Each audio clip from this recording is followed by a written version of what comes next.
This is the Real Footy Podcast. Thanks for joining us to tip round 12, and this is a bit of a special show because it's not only a tipping only one. We're going to go back and have a look at the teams we drafted in the pre-season and how they're going. So I'm joined by, I'm Andrew Wu, as you'd all be aware of. I'm joined today by Peter Ryan and Libby Birch. How are we? I'm good. It's great to have Libby on board. Took us a while to get there, Wooey, but that's all right. Excited to be back. Yeah, it's good to have you here, Libby. I know that we welcome anyone who's, a long way off the pace in the tipping just to come in and just cop it. I was saying off air I had to do some mindfulness before coming on the show because I was so disappointed in my weekend's tipping. What's the mindfulness consist of? Just staring at the mirror? Thinking about, I'm taking risks being on the bottom, so that's why my tipping was so poor on the weekend. I'm trying to climb the ladder. That's my excuse. Well, it's hard. You're doing it with one good. hand tied behind your back, having to tip north every week. So maybe we should do the no North Melbourne ladder to get a more accurate presentation. That would be a really good idea, except that it would make us look less superior in tipping than Libby and Emma. We shouldn't do that. Yeah. No, it's good to have you here, Libby. How's footy training going? Yeah, it's good. It's exciting to be back. AFLW season will be around really shortly. We've got our first game on the 14th of August, the opening game between Collingwood and Carlton, which will be great. And it's going to come around really quickly. It's only, 2.5 months.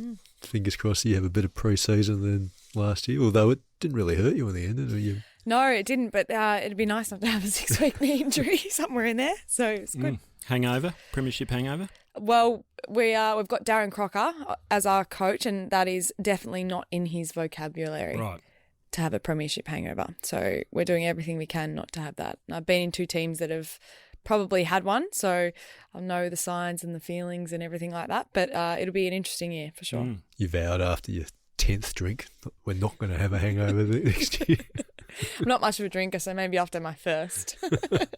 Unlike Willie. I have no premierships to be hungover with, unfortunately. No, except for the 12s. Apart from my... Yeah, I was just going to say, apart from my tipping premiership a few years ago, I'm still living on that. We'll start with the mid-season check-in of our teams. I've been looking forward to doing this. Not so much in... actually, the first few weeks, Pete was actually off to a flyer. Some of his left-field recruits were doing well, but some of them have come back to the field. To a reminder of what we did. First episode of this season, we drafted a team of 18, an open draft of current AFL listed players. The goal was to draft the best possible team for this year, so it didn't take into account having to build a list. And the winner will be decided by a number of factors, including a popular vote on the whole team, and points per player based on whether they get in the All-Australian team. That's 5 points. 4 points for winning the Brownlow, AFLPA MVP or the Coaches Award. 4 points for playing in the Grand Final. 3 points for Coleman Medal, and the Age Footballer of the Year gets 2 points. I've forgotten about that. I've been voting in that recently. That's open and rewarding, I was going to say. Yeah, jeepers. We won't go through the 18 again right now, but you can go back and listen to the draft in episode 1. Click the link in the episode notes to see each team in position. As the popular vote stands right now, or we'll say right now because it may change in the time that you listen to this, but Team Birch, 37%. Team Woo, 37%. Although I actually just had a quick check and it was actually 38%, which leaves Team Ryan on 25%. So I'm going to try and get your flow of preferences, Pete. Get me over the line in this. That's not a bad idea, actually. But we'll start with you, Libby. How do you feel your team's going at the moment? Well, I went through my team this morning based on, our first sort of 10, 12 rounds, and I've got 3 players crippled by injury. So McGovern, he's only played 6 matches this year, which is okay, but not expected to play again for some time after he seeks some information from the AFL concussion panel. So that is not good for my key back line. Papley he has only managed to play 3 games, and I thought he was going to be one of the stars in my small forward line, and he's got a fractured heel. So hopefully he can come back soon because my team desperately needs him. And of course, Goulden has been a massive out for my team, and that really hurt me, and it's really hurt Sydney.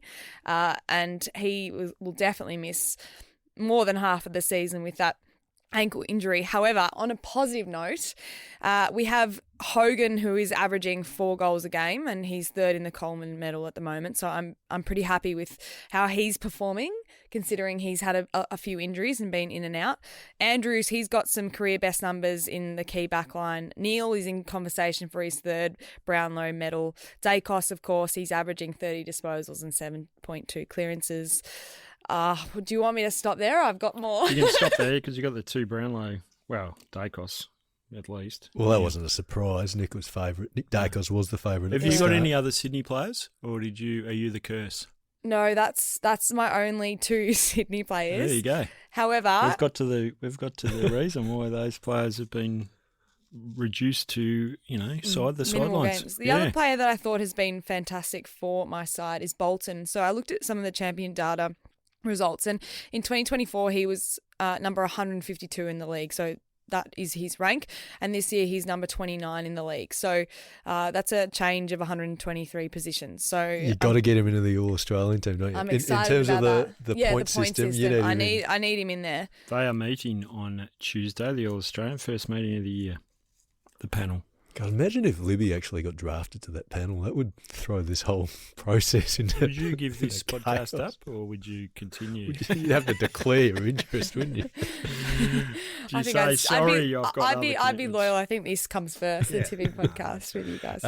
The 2 Swans injuries for you really hurt because not only does it cost them from getting any individual honours, it's hurt the team. Yeah, it has. It's hurt their team, and it means you don't get any grand final chance. Points. Those luxury points. I thought it at the time. Papley, what are you doing? Goulden? Ridiculous. Shots fired. Prove Willie, how's your team going?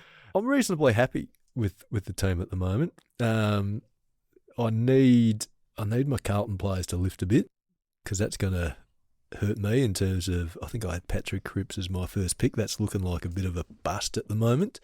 Charlie Curnow at 4, I think, will improve as the season goes on. He's gradually climbing up the Coleman medal chart. Need him to get in the top 3 to give him any chance of All-Australian honours, which would get me a few more points. Zach Merritt's the one I'm really happy with. He's exceeded my expectations. Jeremy Cameron's coming along nicely. He's leading the Coleman after a bit of a sluggish start. Cozzy Pickett's one I'm really happy with. Toby Green. A lot of these guys are playing well. Toby Green, my forward line, Cozzy Pickett, Grant Myers, Tyson Stingle. I mean, Toby Green, probably need him to find maybe a little bit more to push those All-Australian honours. Gosh, you've got heaps of good players. Yeah, I think I've got more good players. I don't know how many elite in terms of performance this year, which makes me a little bit uneasy. I need them to finish well. But I've got a few guys in form. Importantly, not many of them are injured. So I'm reasonably happy with the side. Any I'm disappointed with, not quite at the moment. Maybe Alia's got to do a little bit more. Yeah, that was a sceptical decision on the day, I thought. But I'm quite happy Sam Taylor fullback. Callum Wilkie, he's having a good year. He's going to push for All-Australian selection. Nick Blakey could do a bit more, but I'm quite happy with my Collingwood contingent. Josh Dacos, looking like he's going to play in a grand final. So is Jeremy Cameron, Grind Myers. So these guys are keeping me interested. Got some dogs in there as well. They might be thereabouts. What about you, Pete? You had some wild selections at the start, which was probably a measure of your lack of homework, but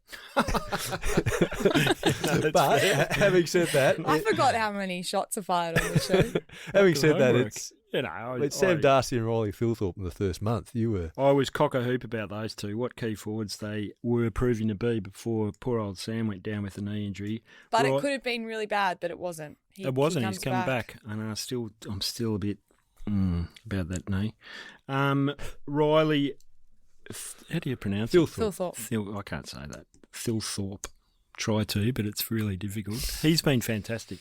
He's been one of the finds of the season. Yeah, So. and he's emerged, and so I'm very happy with them, but my backline has been pathetic. Oh, no. And they were conservative choices. Jordan Ridley, Injured. how would you know? Tom Stewart, great man, but Injured. struggled with the injury. Sicily, playing injured, Probably injured. well below his best. Sam Collins, fantastic. Darcy Moore, kind Bit okay, of injured, kind of okay. Jack Sinclair, well, he plays St Kilda, so no one even knows what he's doing. He's Oh, been he's playing a well, good though. player. He's Very playing good. well, I know, yeah. he's a good player. Their half-back line is actually the only good part of their side. It's their best Sinclair part. and Yeah. Wangling Malira. Yeah, fantastic. So 25% of the votes, probably about right.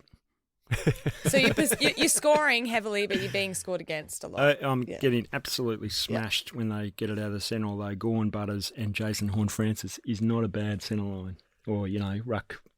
No, Follow but decision. you Following need decision. them to, under our scoring system, to really push for I the must admit, I haven't followed All-Australians. beyond Darcy and Riley, Thorpe.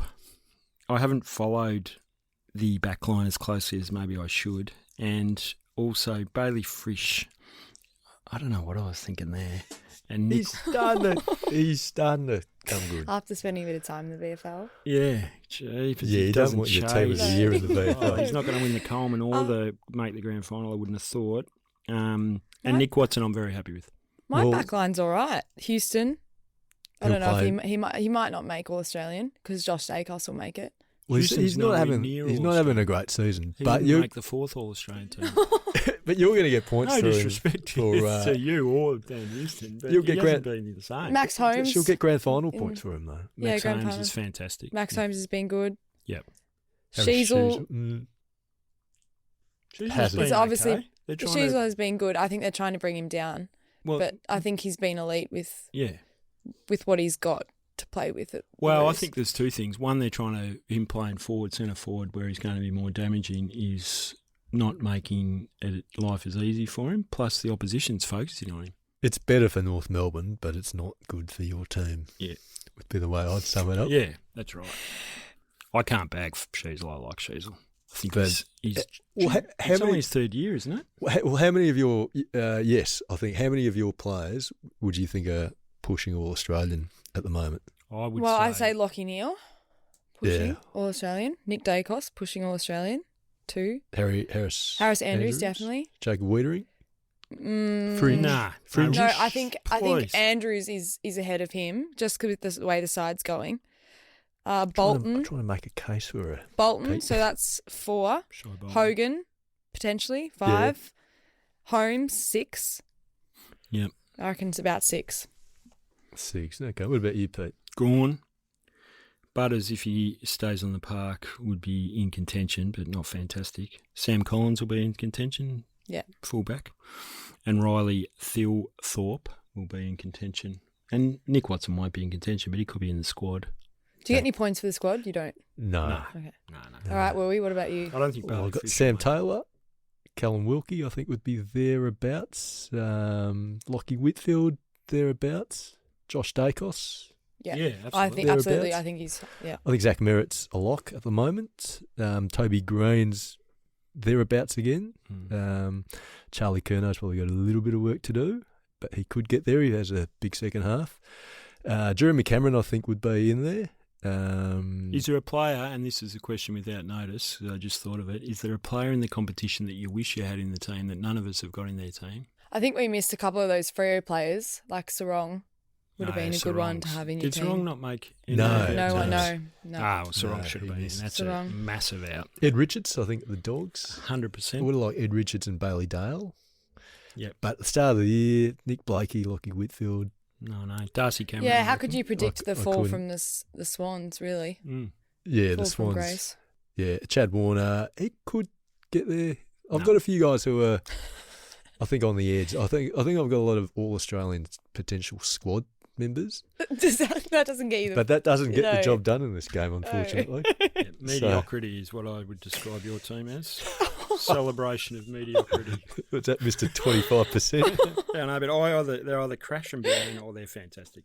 No in between. I should call your team the Liberal Party in terms of 25%. That's about that's primary vote you're getting. What do we think about my ruck to Koning? We had a good first month. Yeah. But I think the decision at the moment is weighing on him because his form has dropped in the last month. Started well, but Max has risen. Tim English is playing a few good games here and there, but Darcy Cameron and Tristan Terry. They're probably the and second Lloyd Meek. No one picked third up seeds. either. Lloyd Meek's beneficiary of the ruck rule, isn't he? I think Tom De Koning is one of the. Well, he needs to lift his form for the last 4 weeks. It's been really disappointing. I'll have a chat to him. Yeah. As coach at my side.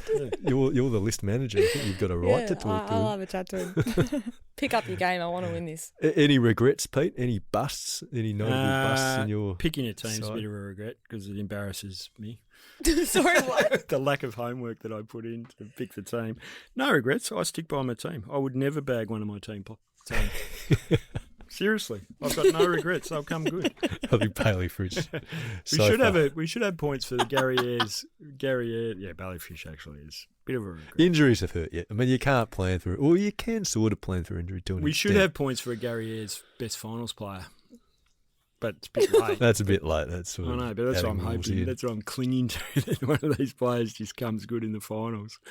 That hasn't done much. And the Coleman medal should be worth more than 3 points. It's pretty hard to pluck a Coleman medalist. Well, not really. There's really only about 6 players each year who are in it. Ben King. I mean, I don't think any of us had Ben King No, it's another player. in there at the start. Yeah, And it just shows how hard it is to predict how your season's going to be. And given that players only have short lifespans, 10 to 15 seasons, even these guys that are absolute best players in the comp, geez, they're vulnerable to 1 year just being wiped out. Yeah, well, you're unlucky having you picked 2, Bontempelli getting injured about a few days after you picked the team. Yeah, well, I mean, Bontempelli's a champion. I think someone request supplementary draft Yeah, period? I did do that. But, or was it you? I don't know. One of us did. Yeah, just guys like Bontempelli, though, are incredible that they've kept playing for 15 years at such a high level. Yeah, generally not getting injured until they're being picked in our team. So, okay, we'll keep an eye on that, how it goes in the second half of the year and how that voting changes at the moment. So, again, it's, how many points do we get for the popular vote? I don't think we've got it there, but I think if I keep I on, think 0. 10 points. if I keep on leading this, I think it should be worth Can worth I ask extra. that final question? Is there a change that you'd make, Libby? I think, well, with Will Day's injury, Newcomb's probably getting most of the attention in the midfield. yeah. So that's probably hurt his year. Dylan Moore was probably a strategic pick from a leadership structural point of view, but that doesn't necessarily buy me points on All Australian side. And I don't think the Hawks are performing as well as I would have imagined. They've probably been shut down by teams understanding how they play a little bit more this year. So I think probably my Hawthorn selections are letting me down at the moment. I love the fact you put leadership into a team that never plays. Well, but that's important. That's for a footballer's perspective. That's isn't important it? for the popular vote, though, because you need to. Well, that's true, yes, but I'm not sure what Dylan Moore's impact's going to be on your team. That's true. Sorry, Well, Libby, he was close to the mark last year. So That's true. he's a great player and he is a great leader. He's found themselves, those small forwards at Hawthorn, Ginnivan, Watson and Dylan and Connor McDonald are just determined by the vagaries of the team's form, really. and also whether other clubs have cottoned on to their play. tackling, the high tackles. Correct. Okay, we'll take a short break and be back to tip the round.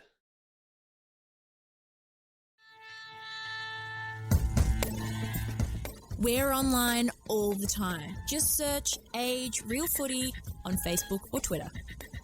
Welcome back. We'll get straight into the leaderboard. Mike, we've had a change of lead up the top. Pete, you're second, 68. I know. That's I know. You've I come in. tipped Hawthorn, unfortunately, and Michael Gleeson tipped Brisbane, which pushed him one tip ahead of me. Yeah, he's out in the lead, 69. I felt uncomfortable with Gleeson, at my heels. He's such a kind of competitor. Is he? Oh, well, He not quite recent, intimidated me. Tippy. That's, yeah. It was Sometimes you don't want to be in the lead at this time of year. You can, Yeah. you can I think kind you're of. making a smart move there. It does change your Yeah, well, I tipping know. strategy, I found, when you get in the lead. No. So Gleeson's out in front, 69. Pete on 68. Callum Jasper up to third on 67. I know, he announced that to me on Monday morning. He walked past with a strut and said, I'm catching Do you know it. what he said to me last week? He goes, there's a lot of pressure on me because I need to win either this or the office one to stay in the competition for next year. I thought he lost his job if he didn't win. Well, that is. That's why I thought he was under so much pressure. Yeah. He's like one of those. Does he know that? He doesn't know that, does he? Well, that's what he. He should stay tuned to this Callum's episode. a good tipster. He's ice cold. Yeah, and it helps that his team is winning well. So when in those the Cats. 50-50 games, he'll err towards his Cats, and that helps him. I don't know where I am, but I know I'm on 64, and Libby, you're on 57, which I think would put you second last. 13th. Yep. Carney and I are. Do you have your own little mini battle? Yes, definitely. Yes. Yeah. Even though we're teammates. No, it's fair enough. I actually I look at Emma's tips for other games because she's a good tipster. What's that say about me? What's that say about me? Took a while for Libby to catch on to that. And before we get into it, Pete, you tipped Carlton and made them your lock last week, which was an extraordinary decision at the time and was made to look even more ridiculous come about 3:20 on There's Saturday a big, afternoon. big sound in the west of the town, and they call it the Mighty Giants. Okay, enough. Apologies for that. Yeah. We didn't actually say that was a punishment, but There it is, done. anyway, okay. So lesson learnt for Pete. Don't Lesson be a learnt. Yahoo. Smart. I know. Don't be a Yahoo with your lock. That's true. That was embarrassing. And it only occurred to me midway through the third quarter when I was watching on Saturday that it was my lock. Devastated. Carlton shouldn't be a lock against any team at the moment. No. First game of the round, Brisbane against the injury-strapped Essendon. Anyone over 190 centimetres at Essendon seems to get hurt right now, so maybe they need to put the doors a little bit lower and maybe they're hitting their heads and suddenly they keep falling over. I tried to laugh at that, but it wasn't okay. It is very nasty. I know, that is nasty. But that is it's almost unprecedented. It is terrible. Especially Langford going down with a quad, and he's only just returned from a soft tissue injury, and then Reid, hammy, and then Saad and Hawali, VFL hamstring injury, and he was probably one that was their emergency for a couple of weeks. It was coming in, providing a bit of spark for them, and they have to bring in their 18-year-old Zach Johnson, which is their 7th debutant for 2025. Yeah, he was a late pick in last year's draft, I think. It's good that they're actually – it's one of the benefits, though, when you have injuries. It's not easy to see the benefits, but you do give players an opportunity to play. And how good was Angus Clark last week? Revelation, wasn't it? And the interview afterwards on fantastic. TV. I loved every minute of it. And his family watching him kick that first goal, it was exactly what footy's about. Yeah, and I think Essendon people would be a lot happier with this year compared to the previous 2 seasons, given that they're playing a lot more youth. I felt the first 2 years under Brad Scott, they were they weren't really going anywhere in terms of, I mean, they were having good starts to the season, but by the end of the year, they wouldn't play finals and they hadn't really given all that much exposure to their kids. Zach Reid's someone to get excited about. I was at the footy on Friday night and there was an audible sigh when he went down the rooms with what was obviously an injury. People were so disappointed. Who do you think, Brisbane you'd think will win? Yeah, I think Brisbane, but I have found this year their efficiency going inside 50 is probably, with champion data, it's the bottom 6 in the comp. So that's probably what's been letting them down all season. And I feel like the draw against North Melbourne, the loss against Melbourne is something you'd expect from a team that has reached the highest of highs last year. But it's not to say they're not going to do it again. It's just, I think that's just the emotional battle of being the hunted. Yeah. Yeah, I heard Lockie Neal on the radio. He spoke well about. He actually thought they were playing better this time last year, even though they were in worse position. So he's confident they can change a few things around and get back to being a dominant team. They're obviously missing Danaher. Well, a player like him. He was at All-Australian form by the end of the season. Yeah, I mean, he was playing at the absolute peak of his powers, probably knowing that he was going to call it quits and a bit of release, light at the end of the tunnel. I reckon Brisbane will win this easily, though. Poor old Essendon. I mean, you can't overcome that many injuries to one, cohort.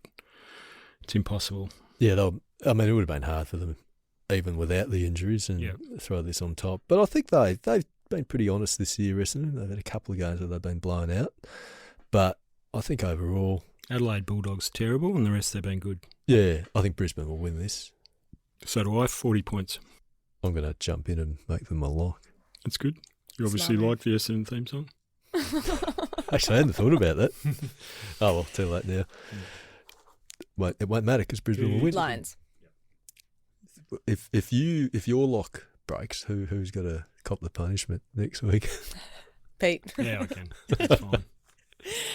Okay, second game of the round, Friday night footy, blockbuster, Collingwood against Hawthorn, two clubs who we thought at the start of the season, who many thought at the start of the season would be probably still around prelim final week. I'd still think that's the case with Collingwood. Hawthorn, probably not quite as confident about that after their last, well, probably the whole season really. They haven't really hit the heights of last year yet. Do you give them anyone brave enough to tip them this week? Well, I'm not, but I'm interested in your thoughts. No, I have been going with the risky tips to try and climb the ladder. It did not work successfully over the weekend because I had the worst scorecard. However, I think this could be a sneaky chance, but you cannot go past the Pies at the moment. The depth of their side is just incredible. They banked such early wins, which meant that McRae could really start to rest some players and fine-tune that middle part of the season where a lot of teams get fatigued and build up injuries. So they're going to have Pendlebury, Moore, Sidebottom and Hill potentially returning. So that's Possibly four. Lockie Schultz as well. And I Schultz, think he's yeah, from working through his concussion, yeah. protocols. Yeah. So And I Lewis think, Maynard. yeah, and I just think that they are a sound side, and when I've watched them this year, the ability to have so many different modes of game plan to go to, depending on how the opposition is turning up, has just been magnificent and something that the other teams across the comp I don't think have. Not at this stage. Their defence has been fantastic. I'm tipping Collingwood, but any Collingwood supporter knows that Hawthorn more often than not beat Collingwood. Yeah, they certainly did last time. Smacked them middle of winter. 11 goals. That was probably when Collingwood were at their absolute trough in terms of their injury run. Even in their premiership year when they lost Dacos, McGuinness smacked into him. That was a Hawthorn win. And most Collingwood supporters would have nightmares about the 2012 to 15 era. Yeah, well, I think there's a period where Buckley just couldn't beat No, Hawthorn. that's right. But Collingwood, I mean, they're the best team in it at the moment. The last 2 weeks they've found ways to win despite having injuries. I mean, against Freo, they somehow won with That was incredible, that match. 20 I thought, fewer yeah. inside 50s. And then last week with all that, I mean, it was sorry, Libby, it was against North Melbourne, but not many teams can win when they have that much disruption going into the game, losing players, the reasons around Bobby Hill's absence, that sort of stuff. It can be destabilising, and not many teams. And then to have the game not played in the way you want it to be played, yet still find a way to kick away in the last quarter. I mean, that's really impressive. But How good's Jamie Elliott going? yeah, He's 6, 1 and such a 5 good in the player. last 3 weeks. Oh. So he's almost the modern prototype of the forward that you want, medium size who can mark. Anyway, I'm tipping Collingwood 3 goals. I'm tipping Collingwood by 5 points. Ooh. Well, I haven't got a lot That's of confidence. If Hawthorn get enough supply, those smalls could wreak some havoc. They need to toughen up a bit. though, Yeah, the Hawks. Pies by under 10. Yeah, 10 points ish. First game Saturday afternoon. We head up to People's First Stadium, Gold Coast against Fremantle. How many people you reckon they'll get? 14,000. More than Gold Coast against St Kilda. We'll go into that later. But Gold Coast Freo, it's going to be hard to tip against Gold Coast, is it? Yeah, it's impossible to tip against Gold Coast At home. Yep. Can't believe we're And saying that. given they're such a tough unit, they've been given so few, opportunities by the AFL, and they've just moulded themselves into a great team. I'm going to take Testament to them. I'm going to take the other side to that because for 15 years they've had many issues at that club in terms of player retention. I mean, no one was saying how easy it was for Gold Coast when players were leaving, were they? And No. now they're winning, and it's suddenly No, geez. I don't. I think both sides had a point, but it was poorly made by Ross. Really, I mean, the reality is the compromise draft is a frustration to a lot of supporters and a lot of clubs. It is, but you've got to grow the game in Queensland. No, it's great. Nothing against Gold Coast at all. And I reckon they'll win. I reckon they'll beat Fremantle. Fremantle aren't great travellers. What do you reckon, Libby? No, they're not. But then they're really surprising me this year because they have that win against GWS in Sydney. And you think, well, they can produce their best football away from home, but it's just been far too inconsistent. They're very young. They are. And I was watching them the other week and they would just go long down the line, safe footy. And when they play safe footy, they do not look like winning at all. But when they do take the game on, use the corridor, they look really dangerous with the players they have. I think it's the Suns, but I wouldn't make this a lock. No. Not lock-worthy, but I think the Suns. I'm going to make it a lock. Oh. You said no. You said no. I know, but then I decided I'm making it a lock. You just want to sing the Freo song. Yeah, well, I don't even know what the Freo song is. No, it's very singable though. It's just you might discover next I thought week. it was an AC/DC song.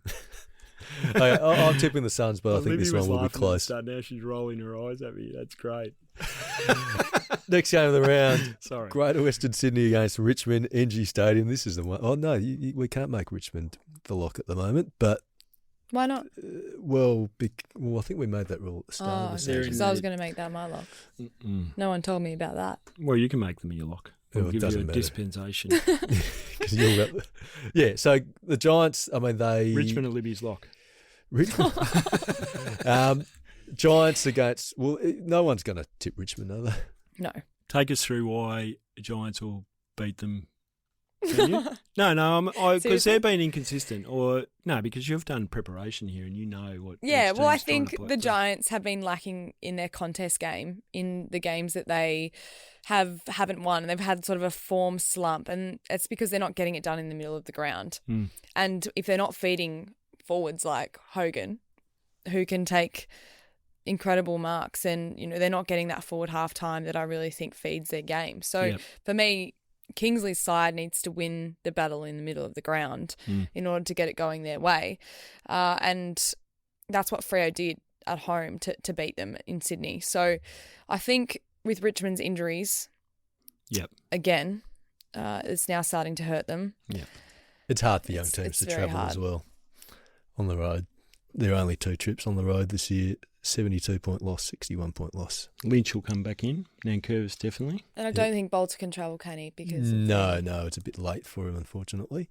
And the other thing with the Giants, I mean, minus 38 contested ball against Carlton last week, and they lost the inside 50 count again. So it probably gives you an idea how badly Carlton played, well, how badly they used the ball. But I think this is a chance for the Giants to get their form back. Yep. Get an easy game to win. I think they'll win by about 47 points, 8 goals, thereabouts. I think that's par. Yep. Next game, Sydney against Adelaide, SCG Saturday night. So for the AFL-loving people in Sydney, they can drive from Olympic Park to the SCG and watch the Sydney doubleheader. Bit of mini gather around in Sydney. The Swans, geez, how disappointing are they? I tipped them on Sunday, so I'm extra disappointed. And I can't believe I'm saying this, but the Swans are at that stage where you're thinking, which team is going to show up, which is something we haven't said about the Swans since the 90s when I was at school.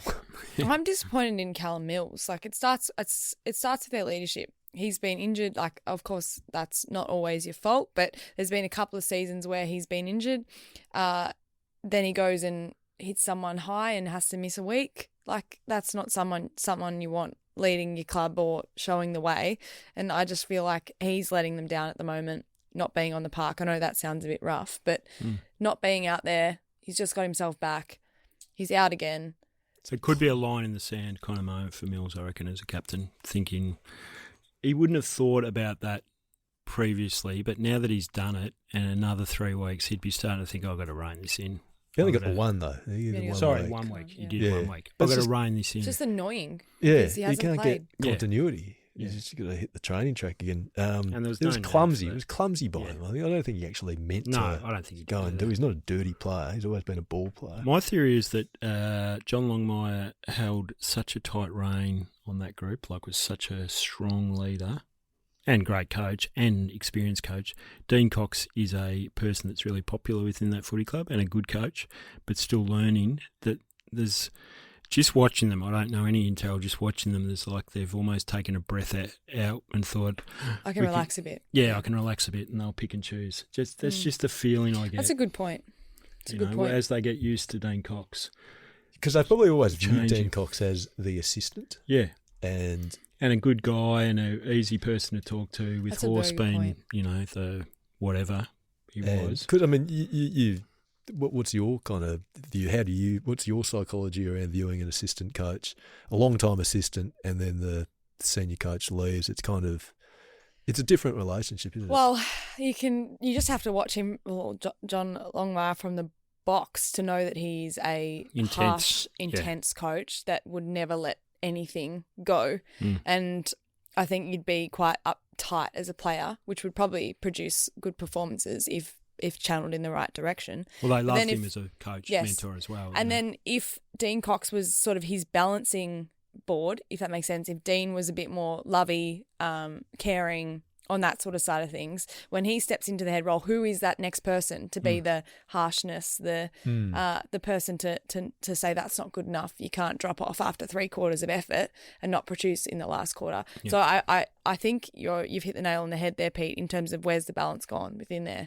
I think he'll be a good coach, Dean Cox. It's just it's a harsh, plus injuries. Injuries hurt, yeah. On top of all that, the change in the off season, it's kind of might just be one of those years for Sydney. Adelaide, I'm tipping Adelaide. Yeah, Adelaide. Go, Bree. Yeah, Adelaide for me as well. I was hoping you guys would tip Sydney just so I could pull one back, but do you want us to? It's up to you. I mean, I think the Swans are a chance this week, just because they were so bad last week that they will want to atone.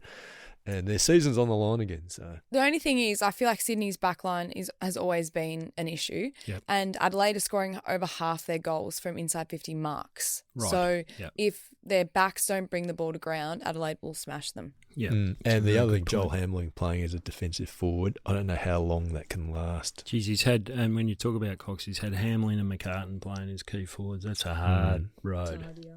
Yeah. That's Libby Birch playing out of the square. Don't tell me that short. No, but you're a champion really defender. Well. Yeah, I'd go playing up really forward. well. I think Libby would be a very good forward. Would you like to play forward? What you're trying to say there? No. Really? No, I don't think. See, that's the thing. That's why your point is true, because I don't think sometimes backs can't be forwards. Yeah. Sometimes they can be, but it's a tough. Both are tough positions, but yeah, it is harder as a forward, though, isn't it? I'm not answering that question. Can't have a bit of respect. It's different skill sets, isn't it? Melbourne against St Kilda. First game Sunday afternoon in the Alice. Well, I was looking at this, and Melbourne have only actually have a 40% win rate here. So it's 4-6.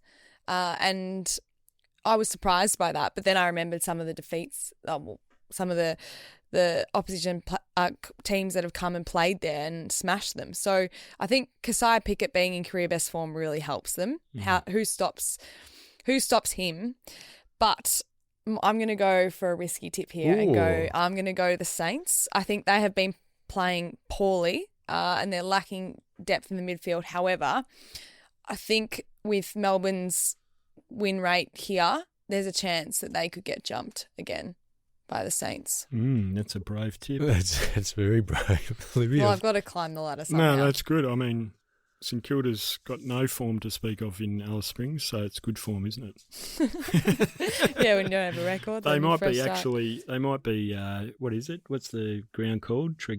Is it Traeger Park? They might be Traeger Park specialists, and we're just going to find out. Well, that's my shaky tip. I think Melbourne are starting to play really good football, and they're starting to play in a way they're still pretenders. Real. That is unbelievable. Premiership player. It's your former club as well. That's extraordinary. This is one of the great. I haven't seen. Why do you? Honestly, what's your analysis tell you? Because I think that the only reason they're playing well is because they've got nothing to lose. Right. And now they have something to lose, sort of. Yeah, because they've got a foothold in the season. Yep. No, that's at the start of the year, think about it, they lost absolutely everything they could. Yeah. They were in the pits of the pits in terms of media, culture, everyone thought of them.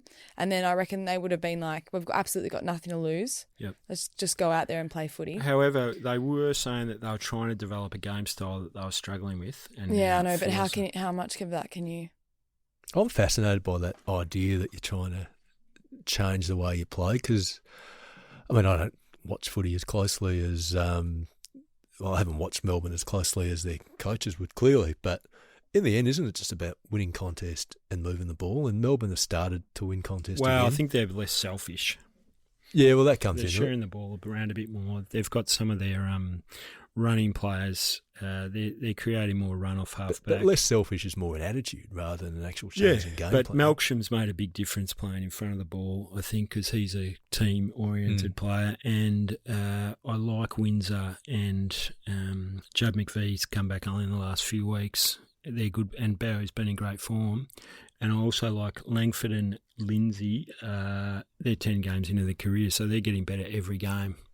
I think that's where some of the improvements come. Yeah, and I think the preparedness to handball. There was one play last week, Petrarca was streaming through the wing, and I think he had players either side of him, and he shaped to kick it, but then thought, no, I've got to handball this, and handball to Sharp, who's faster, and he got the extra 15 metres. But that's, I think, the Melbourne of a month ago. Petrarca probably would have gone for that long bomb, and then he's thought, well, this is the way they got to play. So it's an extra handball, isn't it? Which is the way the and a lot of it's been analysed a lot on footy shows. I think that's where the game is going in terms of being able to use your numbers at the contest or going to your numbers ahead of the footy, and it's that fine balance of getting overlap so that you can get deeper entries, or just getting it straight in there to avoid defensive numbers. Well, it makes sense because if you've got numbers around the ball and you don't use all your extra numbers there, then you're kicking it into a spot where you don't have the numbers.